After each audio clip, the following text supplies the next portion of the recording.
Jo em dic Mar Barberà i soc redactora del Social.cat, el diari digital de l'Acció Social, i avui parlarem de números. Després d'un viatge de 20 anys, sí que en els últims 3-4 anys, des de la cooperativa, hem decidit fer un tomb a aquesta situació i a poc augmentar l'índex de capital que fem servir a través de les finances ètiques. Ens vàrem donar una política de sostenibilitat social i mediambiental.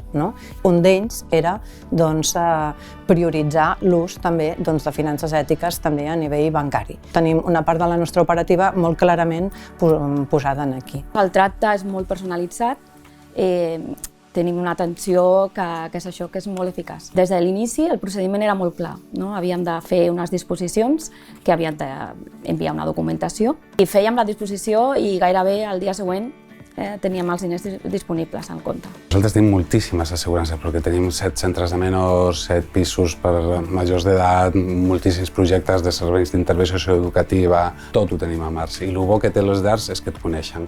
Tu tens un problema, aixeques el telèfon, truques i dic és del CRAE de Vilobí.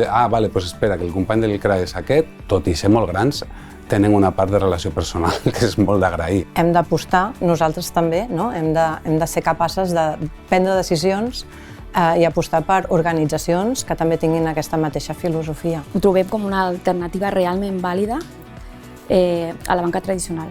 I sent honestos, pensem que els costos són molt competitius, cada vegada més competitius i més similars a la banca tradicional. Al final estàs enfrescat en el dia a dia de la feina i en el que he de pagar nòmines al final de cada mes i no aixeques el cap. I un dia, quan tens una miqueta de temps per pensar en col·lectiu, llavors dius, ara, per què no hem fet aquesta reflexió fa 6 anys, fa 7 anys? Quan més sumem totes, més fortes seran les finances ètiques i més fàcil tindrem tota l'operativa i més fàcil tindrem tot aquest tipus d'economia.